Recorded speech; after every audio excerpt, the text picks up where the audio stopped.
Hey everyone, Emmerron here. So this week on How to GM, or this episode I should say, I believe we are still in catch-up mode at this point. I wanted to talk about a topic that maybe is a little difficult for us to usually address with our tables. This is the topic of what to do if we have a difficult player. And I'm not just talking about power gamers, I'm not talking about the things that might annoy us as GMs, but really should be perfectly permissible in the game world. No, I'm talking about the player that wants to be a contrarian. They want to go against everything the party wants, or that you tried to gently direct them toward. And in either a mean-spirited, or like I said, even just a annoyingly contrarian fashion, they want to oppose everything that you want to do. So we're going to talk about that in this episode. Before we do, I would just like to thank my patrons for the month of September. Thank you to all my patrons for the month of September. Your support makes doing what I do easier and allows me to do more with the time that I have. Thank you all so much. If you would like to support me in what I do, please join these fine people by following the link in the description below. Now back to the video. Thank you all.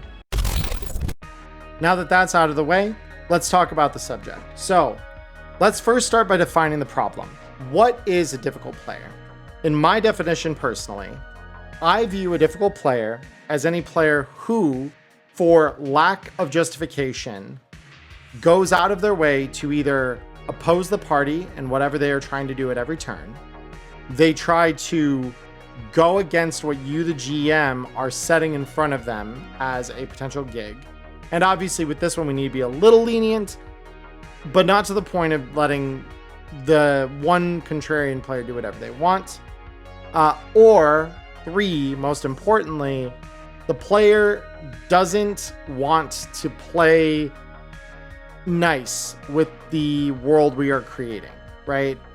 They don't want to play into the story. They don't want to engage with people that are playing the game, right? They want to do whatever chaotic thing it is they want to do. They don't want to be a team player, which can take a couple different forms, obviously. So when we talk about this, I want something to be very clear up front.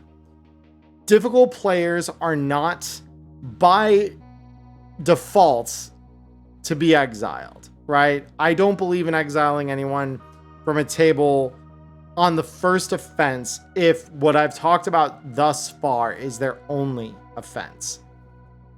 This comes with a massive disclaimer. If the person in question is getting violent, if they are acting in a way that is very inappropriate, if they are verbally or otherwise abusing players at your table, which the moment we're even approaching this one, the conversation becomes very ultimatum for me, where you're either going to leave or we are going to need to have a very, very serious conversation about what you just did. Like the session for that week probably is over at that point for me. Like it goes from having a game going on to we're going to talk about what the hell you just said or did or whatever. And that is now the topic of discussion. The other players are free to leave. I'm going to talk with you one-on-one right now. And that's assuming, again, we want to even go to that trouble. Most cases, that kind of behavior is an immediate boot from my table. You don't abuse me or the other players we're playing with. You don't make comments that make us uncomfortable. You don't act out if we're using the safety tools we should be. You don't act out to trigger other players' sensitivities or topics if they've been discussed. The table is supposed to be an inclusive space for everyone there to have a good time. Anything that threatens that will not be tolerated, right? And there are obviously degrees of offense where that is concerned. But when we have someone deliberately trying to harm the other players, either directly or indirectly by their action, that is non-negotiable for me. That is you're gone. You're leaving now. Pack your bags, get out. And they're not coming back, right? And I don't normally get that kind of like strict or tense on this channel.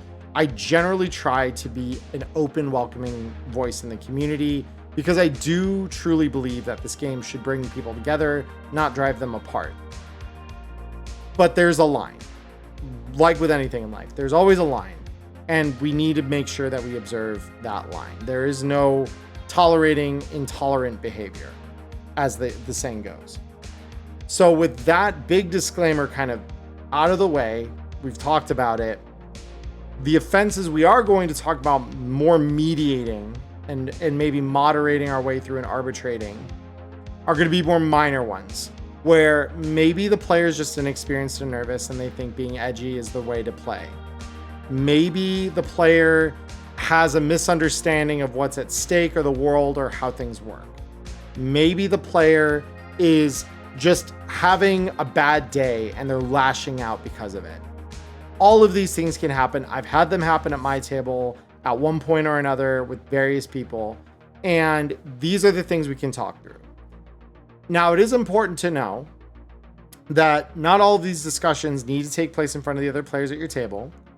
Not all these discussions are going to be ones that player is going to want to continue with your group from, and that's okay. And most importantly, there are rules here that we want to put in play that if this is repeated behavior, our ability to give benefit of that doubt that maybe this player just is having a bad day, is inexperienced, or otherwise is just making a temporary lapse in their judgment, our ability to provide that general doubt on their behalf will wane. It will decrease, and we start talking strikes and things like that, where we need to be there to provide that for our players. Now, it is worth noting that in groups, GMs are typically going to be the arbiters of the rules at the table, and the table rules are no different than the rules of the game in this regard. We are generally the ones tasked with dealing with difficult behavior. We are the first ones that should probably be taking steps to address that. And it's sometimes difficult because sometimes the people that are acting out are close friends of ours. Sometimes we're trying to mix 3 different groups of our friends in together to play a game. And maybe 1 or 2 of those groups don't interact well with the others. And that's something we have to be willing to say that could happen. And if it does, that the possibility that one of those groups or some of those people within them may not want to play anymore with our table is a possible outcome. That's okay. Again, we want to have fun. It's not fun to sit there and argue with your players all night long about the way a rule was resolved, the way someone acted, or the way that, someone's behaving. That's just not fun for us. It's not fun for other players. It's just a problem. So let's talk about one of the first examples. So first example, the player in question is acting out in a way that isn't harmful to you or the other players, like they're maybe not insulting anyone at the table in particular, but within the game's bounds, they're acting a little belligerent. They're acting like either a know-it-all, or they're trying to, push against what you want to do as a GM, where you plan out a gig for the week and they say, well, actually, rather than going to the club to accept this mission from the fixer that's messaged me on my agent this morning, I'm going to go check out this other club, see what's going over there.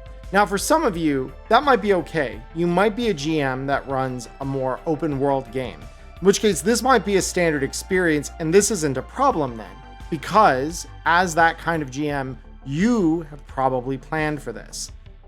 But this is where our session 0 discussion comes into play. If you haven't watched it before, I have a session 0 video up here that I'll link. And this is one of those topics that we do want to cover in our session 0. What kind of a game are we playing? Are we playing one that has a long campaign? Are we playing one that is maybe flavor of the week? Are we playing an open world game? Or are we playing a closed end game where we are getting presented a particular gig and we're supposed to play into that, right? And setting those expectations early on are going to prevent this kind of behavior from occurring if indeed we are not playing the kind of game where like you wandering off is not going to throw a massive wrench in our plans. And obviously, you know, to a certain extent, we have to prepare for an eventuality where some degree of this may occur, but not to the point of just discarding all of our prep, right? And so if this happens maybe once, it might be worth asking, well, why do you choose to go there? What do you think is over there beyond, you know, this gig that has been presented to you and is paying pretty well? Give the player a chance to rationalize. If they can rationalize it, you know, maybe we can allow for it to an extent, right? Maybe this fixer is the one that, you know, maybe they have a competing offer with our other fixer. And that doesn't totally then disintegrate our prep. It just forces us to maybe adjust a couple things. That's okay. And I would say that, again, within a certain bound, we should be willing to be flexible. But let's, you know, say this happens once. We make the adjustments as necessary to like fit them into this new gig. And then it goes off. We start, you know, seeing whatever happens. And the gig finishes. The outcome is the outcome. And then the players are done for the week. You know, we distribute the rewards, distribute their IP for the session. And everyone is more or less probably happy. There might be some annoyance around the table if this player was the only one that wanted to deviate from the plan that was given. But again, by the end of the session, that's probably gone if it was something minor enough for us to adjust around. And you might even get some praise for it. Oh, thank you for letting me be creative. That's awesome. This is good. This is the sign of a good GM, is being able to adjust this way once every so often to allow for an interesting narrative. And it is worth noting, we are not the final arbiters of the story being told. We are the ones presenting the hook, and it's up to the players to follow through on their end.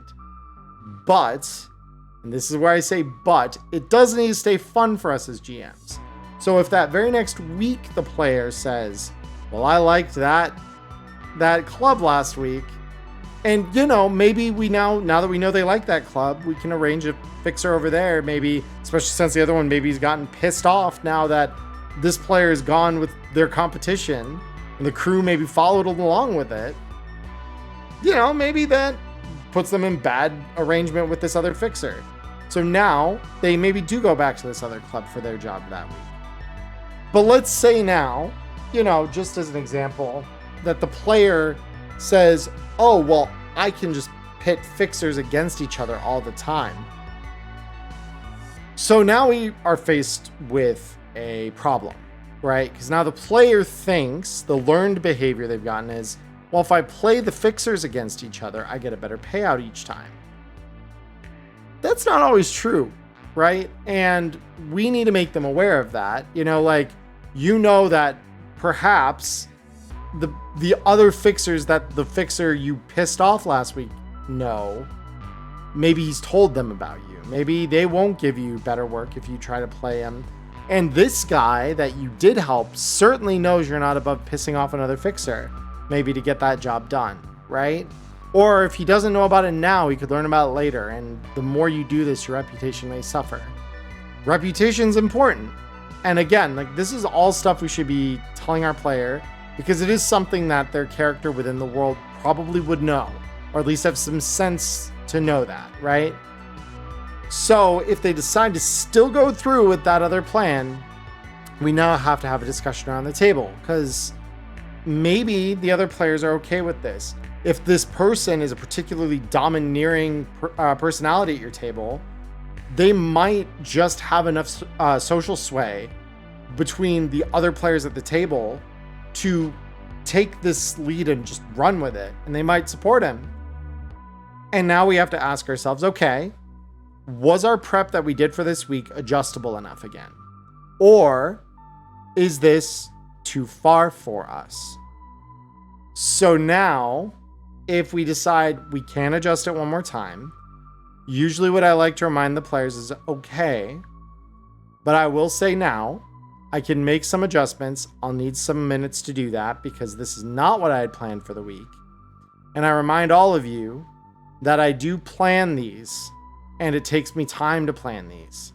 So if we're always changing the schedule from what I've kind of figured out or planned for the week, this isn't going to be fun for me to adjust this every single week, and I'm trying to have fun with all of you as well. So having that conversation can be difficult, especially if, you know, you don't want to come off sounding like, oh, I'm just complaining because I'm not having fun. But you are supposed to be having fun too. You are just as much a player at that table as any of your players are, right? You're not just supposed to be the guy, the computer in the background running the ones and zeros to make them have a good time and you sacrifice your enjoyment. You need to have fun too, or you'll burn out, and then they won't have a GM and no game happens, right? So you need to make them aware of that. You need to gently remind them, you know, I can adjust it this one last time, but if you continue doing this, bad things can happen to you.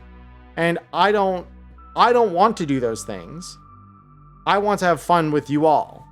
And for me, having my work disregarded each week isn't fun. That's frustrating.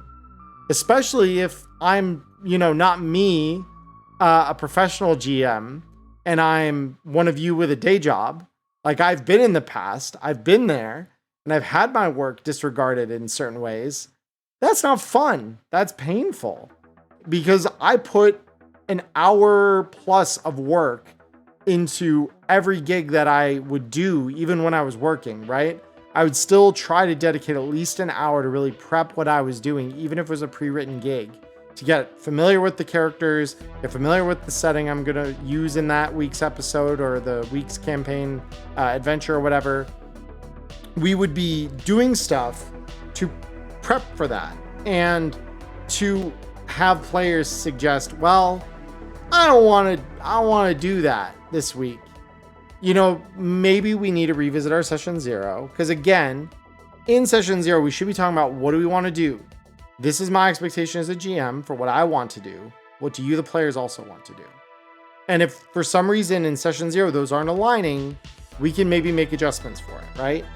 And ultimately, if they can't align or they don't align neatly enough, we do reserve judgment to say, you know, I might not be the right GM for you. And that's okay. We're not the right GM, and the players aren't willing to compromise to allow all parties involved to have some fun with what we are going to do, then we figure that out. You know, maybe we pick a different game. Cyberpunk Red's not the only tabletop game. It's not going to be a perfect fit for every group, and I am okay with saying that. You know, my channel primarily right now is made of Cyberpunk videos, but I do play other games, and I've reviewed several on this channel, and those systems have their merits and do things that Cyberpunk doesn't, or approaches the problems that Cyberpunk does in a very different way. And maybe that is more your player's speed.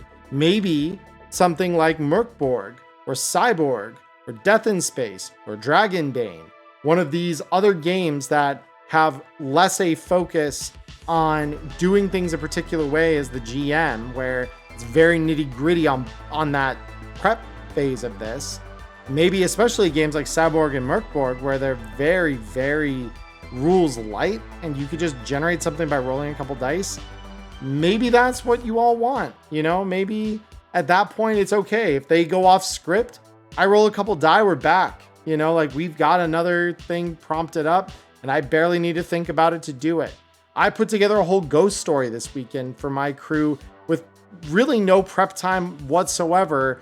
And I just rolled a couple die and kind of knew a couple themes I wanted to use. And that is it. We're done. That's all I need to do. And I was off to the races with them and having a great time. So if that is the problem, the system might be wrong for you. And that is not a problem. It is regrettable, because if you are a GM wanting to play Cyberpunk and your players say, no, we don't want to play Cyberpunk, you know, that's a bit of a bummer, right? I don't want to trivialize that, but it is about compromising, because if you're the only one having fun, that's also not fair to the players. So it goes both ways. We have to compromise both ways. Back to the topic at hand. You warn your players, hey, you know, this isn't fun for me, or if it's just one player and they aren't dragging the whole table with them, telling the player themselves, you know, I don't always appreciate you not playing along with what I've prepared, because it's not that I want to tell just my story. but what I've prepared is done so that I can provide the best experience for you and the group. And if I can't do that, then it's going to diminish the enjoyment of the game that you all experience each week. I am not going to be able to provide optimal fun for the group if I'm not allowed to take that time to properly prepare and do right by you all. And I don't want that to go to waste. I don't want the time and effort to go to waste and to have to adjust it every single week because no one wants to play along with what I am doing. And most of the time that this has been the discussion I've had to have with my players, they've played along with that and they've understood and they say, I'm so sorry, wasn't my intent. I was just enjoying role-playing the character in a particular way or exploring the world a little bit, and say, that's okay. If that's all you want, maybe next week we plan something a little looser. Maybe I can adjust to better fit that playstyle, or maybe we have another discussion after the game tonight. We talk with the whole group and say, okay, guys, so I've heard from, Bill over here that he wants something different out of the game than what I've been preparing so far. And Bill has said he wants more exploration. What do all you think about that? Would you be open to that if I maybe started preparing gigs that are more exploration focused, or preparing maybe a variety of less detailed gigs, so that way we can play in this more exploration and open world mindset? Again, if you, the GM, are open to doing this, this is a way we can work with our players to get something everyone likes, right? But if you aren't able to do that, because life is real thing, real life is not to be discredited. We don't all have the time to do something quite that big. So if not, you have to be honest with the player maybe and say, I don't have the time to do maybe what it is you're looking to have me do. Is there some way that maybe we can compromise that? Are there any things that I have done so far that you did enjoy out of what we played? And have that open dialogue, right? It's not about who's right and wrong. It's about, let's find a way to make this work so that we're both having fun again, right?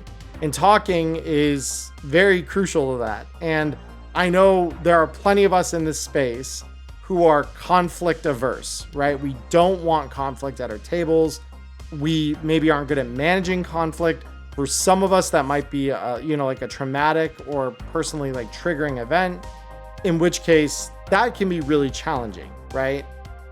But it is an important conversation to try and have.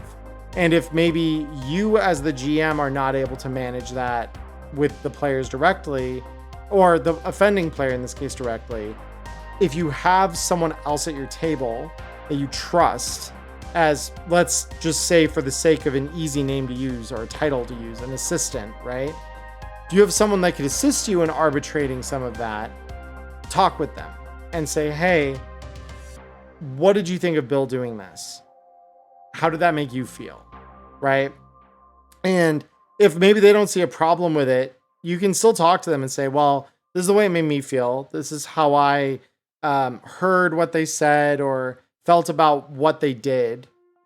And I don't really know what I'm going to do about this, right? And players, do not be afraid to talk to your GM about this the same way. If you are bothered by something another player is doing, to say, hey, I didn't like what, Andy said about this week. I want, I don't want that kind of a topic to come up again, or for us to have to experience that again.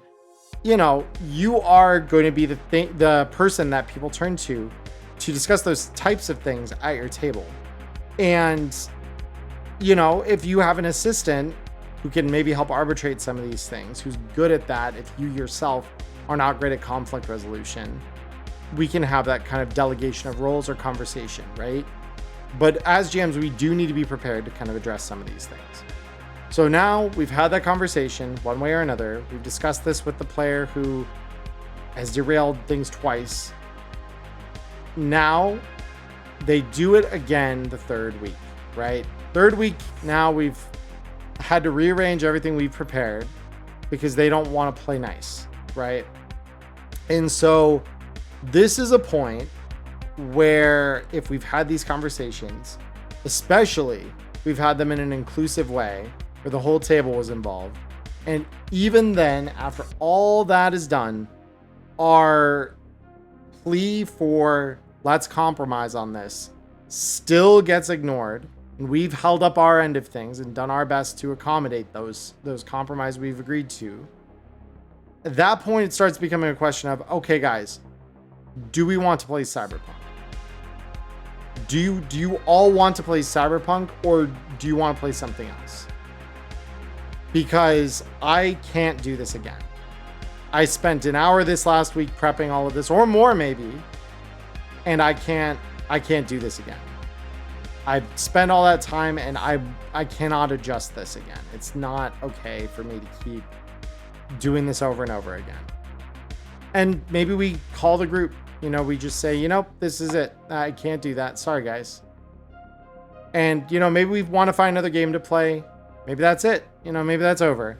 Right. And again, like if we've allowed there to be open dialogue around this, we've allowed there to be conversations with the people that are what we would maybe call stakeholders in this.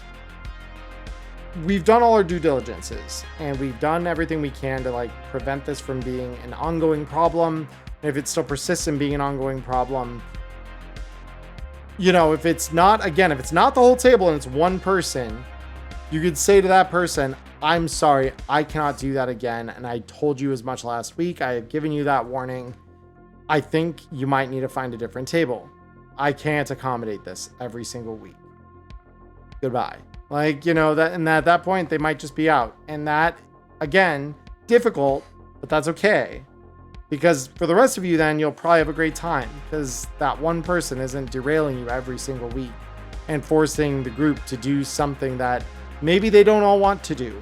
Or even if they maybe are okay to go along with it and they see how frustrated it makes you as a GM, they may be willing to back you up on that. And again, if you're all having fun together, that's the important thing. And so if you're not having fun together, that's a problem. So now that we've talked about this one, maybe a little longer than I wanted to, let's talk about the next type of person. So this type of person is one that likes to get in arguments about rules. So we're talking rules lawyers, and they do have a place. I know I have helped at tables I'm a player at be the arbiter of certain rules, and when the GM maybe is less certain about themselves. But this is important to keep in mind. Even if you're like me, a player that knows the rules very, very well, the table is not yours. The table is your GM's. And the GM says, and that goes, right? So even if they're giving you something in a moment that contradicts a rule that or you've done it differently at your table, maybe it's down to interpretation here over what constitutes something that is significantly different for the purposes of trying another skill check, for example, and you allowed one thing and the GM you're at the table of now as a player doesn't want to allow the same thing, you have to be willing to be okay with that. And that is very, very important when us GMs are not just forever GMs and we do get a chance to play. We need to remind ourselves that the other person owns that table. And this, it's a back and forth. Like anything we're talking about today, it is a discussion to be had. Because, if the rules say one thing very explicitly and they say, oh no, I roll with D20s, we're not playing Cyberpunk anymore then, right? So obviously there's going to be a certain extent to which we might be able to say, well, everything in this game is balanced off of a D10, not a D20. So that changes things pretty considerably if you start rolling with a D20. And it is good to have that open dialogue. But so let's say now we are the GM. This table is ours. Rules lawyer enters the chat, right? Rules lawyer comes into our game and we say, all right, yeah, I will allow you to use your cryptography skill as a net runner to decode the firewall password because you failed your backdoor check. And the rules lawyers, actually, that's not strictly allowed. The netrunner needs to use a backdoor. And I'm sorry if, that offends anybody. But this is a pet peeve of mine. Very deeply, this is a pet peeve of mine. A player comes to my table and says, actually, and tells a player that they cannot do something that I am saying they can. That's a problem. And my first response to this, again, and I do operate with most of these on a 3-strike system. So the first time this happens, usually what I'll do to that player is say, let's just say, Andrew, that is allowed. I'm the GM. What I say goes here. I'm saying they can use the skill that way. Regardless of maybe what another GM or you have done at your tables, I'm allowing this for this session and at this table. In this game, that is a usable use of that skill. And again, usually in my experience, that has been enough to back them off and say, this is my table, not yours. And what I say goes here. If they continue to try to actually you later in the night, regardless, again, this is regardless of whether they are technically right or not. If you've warned them, hey, what I'm saying goes, and if I've delivered confidently that I expect this, that is what I'm asking for. Regardless of what you think I should be asking for, what I'm asking for is what I have said. So if I'm less confident, what I might do, and this is a way to kind of balance this within yourselves. If I know another player at my table does know the rules well, and I'm having trouble either remembering or finding a rule in the book, I'll look at them and say, hey, Andrew, can you remind me how auto fire works? Hey, Andrew, do you happen to have the DVs pulled up for auto fire? And this lets them feel helpful, right? And this is good because this is how we establish that two-way communication with that person and make them feel valid. Because we never want to invalidate someone who just has a deeper knowledge of the game. It's all about how they go about it, right? Because I find if I've got a friend who knows the game well, and they're like, oh yeah, Emmerron, this is actually supposed to be a DV15, not a 17. If you look at the range table, it says so right here. And if you're able to do that respectfully and just tell me, I'm sorry, Emmerron, I just want to ask, did you mean to say that because this is what it says here? That's okay. You're asking, you're not telling. You're informing me, not chastising me or judging me. That's important. And that's really, really important that if you want to do that at another person's table, you should always, always, always approach it as a question, not as like a correction. Do not try to correct the other GM. They will not take that well. I can promise you that. They will not like being told what to do.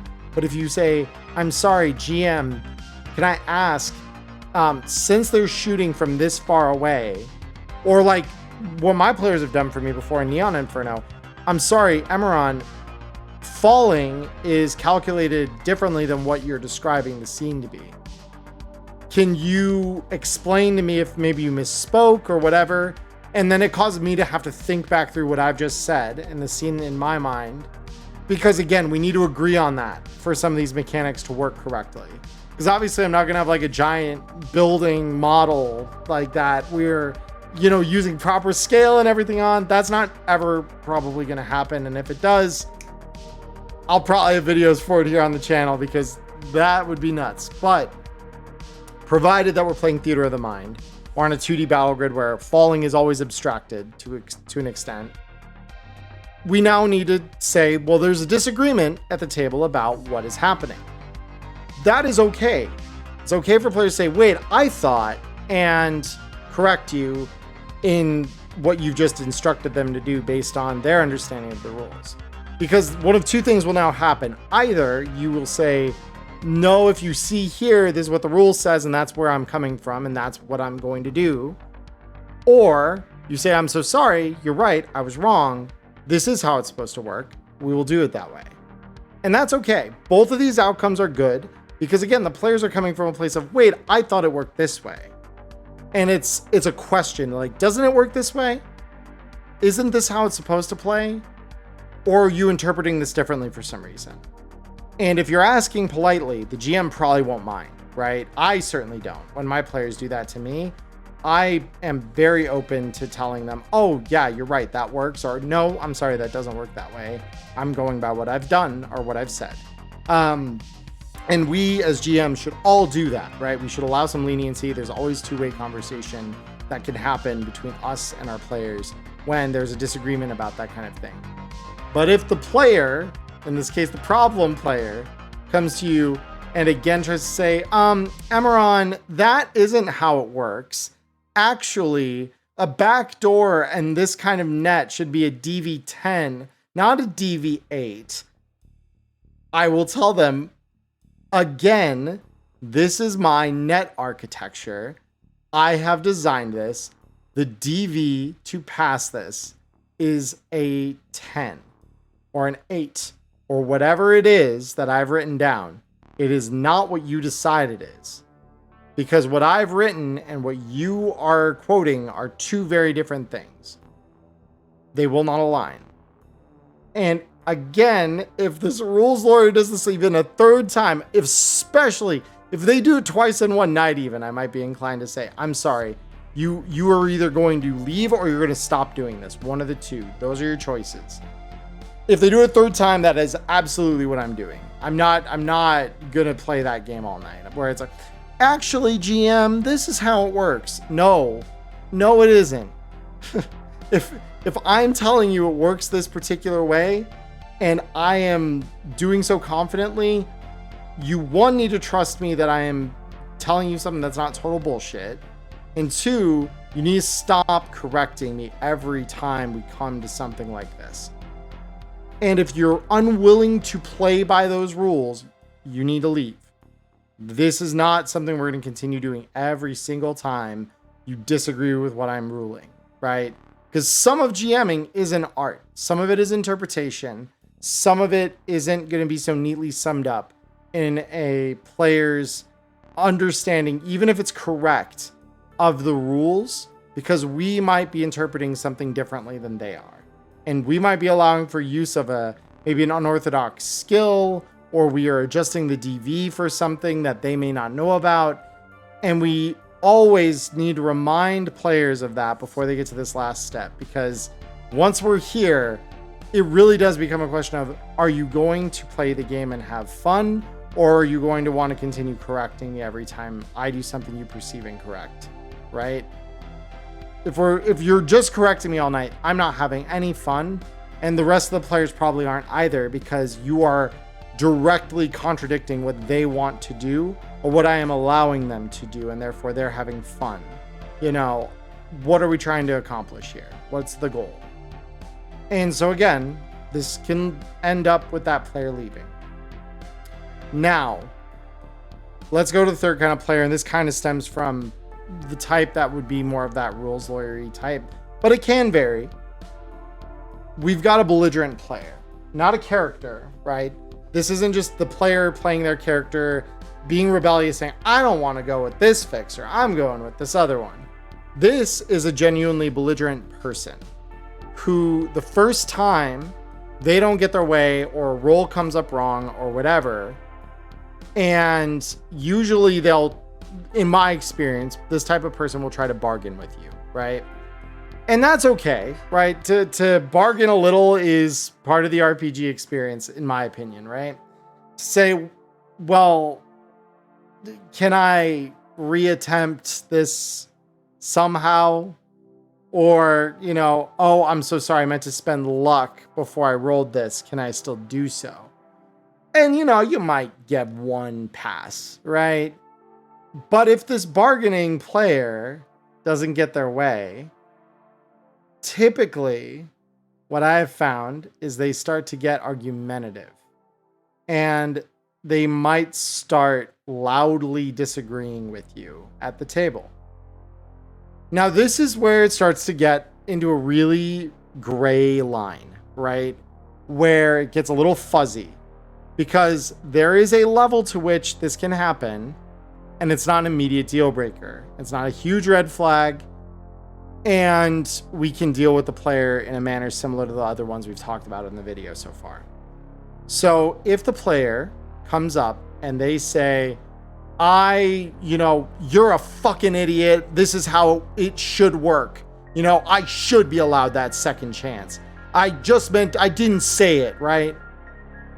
And you've given them their one grace and you've said, I understand you feel that way. I'm sorry you feel that way. I did allow you to get past on this earlier. And when you do that, the important thing you need to do as a GM, this being an instruction to all of you, you need to warn them. I'll give it to you this time, but next time that you forget, I will not give you another, right? Or you need to remember to tell me next time, because if you don't get a take back. And if they insist, then no, I'm gonna do this again. No, you aren't. You roll the dice. You didn't succeed. Failure is part of the game too. Because usually that's what they'll be mad about, right? They're going to be mad that they didn't get to succeed, right? Tabletop isn't all about succeeding. It's about how we fail too, right? I've said as much on this channel before that Cyberpunk characters are as much about how they die as they are about how they live, right? What they do while alive is just as important as how they go out, what they die doing, right? So when this kind of player emerges, where they are insistent on getting their way to the, detriment of all else, to yelling at you as a GM and telling you, no, I'm going to get my way. If it's my table, no, you're not, first of all. And usually at this point, I will call a timeout. Say, okay, everyone but this player, you can take a break, get water, whatever, use bathroom. To this player, then I would ask, you are not going to do that again. If I am saying something, I get the final say. And this is not to be some lord over you, but there has to be respect for the rules, right? We're going to have fun. We need to be okay with accepting a little failure, because it makes things more interesting. Not everything in life is perfect, just like that. Not everything in the game will be either, right? We will miss a shot that is really, really important. We'll critically fail at the wrong moment, perfectly wrong moment in some cases. That adds layers of intrigue. And I try to remind them of that. Every opportunity I get, I try to remind them of that. Where it's like, just because we failed does not mean that this was a bad session. It's a very good session so far, and it can continue to be. But you need to keep cool, right? Don't blow up at me because the dice didn't work the way you wanted them to, right? Or that you didn't tell me you were spending luck. Just do better next time, right? And if at any point, because once you confront the player, they're either going to do one of three things realistically, right? Number one, the player might come to their senses and say, you're right, I'm sorry, I snapped, I've just had a bad day or whatever. Fine. I accept your apology. Just don't do that again. That's not appropriate for what we're doing here, but I appreciate your apology. Thank you. And move on, right? So they're either going to apologize and accept responsibility. They are potentially, number two, maybe not going to apologize or accept responsibility, say, okay, fine. And they'll get quiet and they'll back off. And maybe that's the last you hear from them on the subject for that night, right? They could back off and everything's hunky-dory for the rest of the game and we're good, right? Or the not so desirable option is number three, they escalate. They either decide to scream at you more, or in the very worst case scenario, get physical with you and try to fight you or something. That is far less likely. I'm not saying that this is going to happen or even likely to happen, but the moment that they try to push you even harder or get angry at you personally, my first response is to say, number one, this is a game. You getting mad at me about this doesn't help anybody. You least of all. So, one of two things are going to happen right now. You're either going to work with me here, we're going to have fun, we're going to play, and if you fail a dice roll, you fail a dice roll. If you didn't tell me you're spending luck, that's just the way it rolls, right? So where it falls, we're leaving it there, right? So either you are going to accept that that's the way this is going to work. And again, like session 0 all the time, if this is an expectation of players, you need to make them aware at the beginning of your campaign or your whatever that this is a rule of yours. And if you do that and they fail to heed it and respect it, at this point now, your second option for them is, or if you cannot do that, you need to go. Because I'm not going to sit here and be yelled at and told that I'm doing something wrong or that, I'm bad at what I'm doing because of you not wanting to respect the rules that I'm setting for, right? A lot of this comes to being able to set a boundary and hold your players and yourself to it, right? Because we're not going to be right 100% of the time. And we shouldn't let our egos say that we are. But when someone is violating a boundary like that, especially if it starts getting like potentially risky to us, to our health or our well-being, that player needs to be told to back off or go, right? Or you need to take yourself out of the situation. And you might just say, I'm so sorry, guys. I need to go. I am not going to be able to continue this week because of what's happened. And pack your stuff up and go, or log off if you're online. And that's that, right? And you could settle it in DMs or whatever. Throw the person out of the group then if it works. If not, the group might disband and that's okay, right? Again, at the end of the day, this is about us having fun and being safe in doing so. If we don't feel safe for one reason or another in what we are doing, we shouldn't be doing it. That's not fair to us.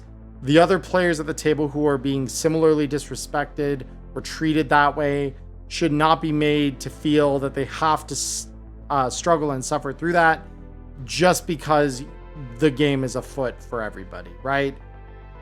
That's not fair to you. It's not fair to them. All of that needs to be taken into account when we're talking about this kind of thing. But ultimately, these are kind of the three more general categories of difficult players that I've seen. And most subcategories fit under one of these three, right? You're going to either have a player who is, derailing you in the game and maybe justifying that either poorly or not at all. You're going to have a player who wants to actually you and rules lawyer over you and try and supersede your authority at the table as a GM. Or you're going to have the player who gets belligerent and argumentative with you or other players when they don't get their way. Those are going to be probably the three most common types. If there is another type that you feel I have missed, definitely please let me know in the comments below. I would love to talk about it in a follow-up video if one is needed. And I would love to chat about it with you down there. If you have other suggestions for things that players or GMs can try that I did not mention in the video, similarly, please let me know below. I would love to hear what any of you have to say on the subject. And again, if necessary, I can do a follow-up video and incorporate some of that and my thoughts on it into that video as well. But beyond that, that's going to do it for us this week. Again, my name is Emmerron. Please like and subscribe if you feel I have earned it. And as always, I hope you have a wonderful morning, evening, or afternoon wherever you're on the world. Stay healthy, stay safe, and until we speak again, peace.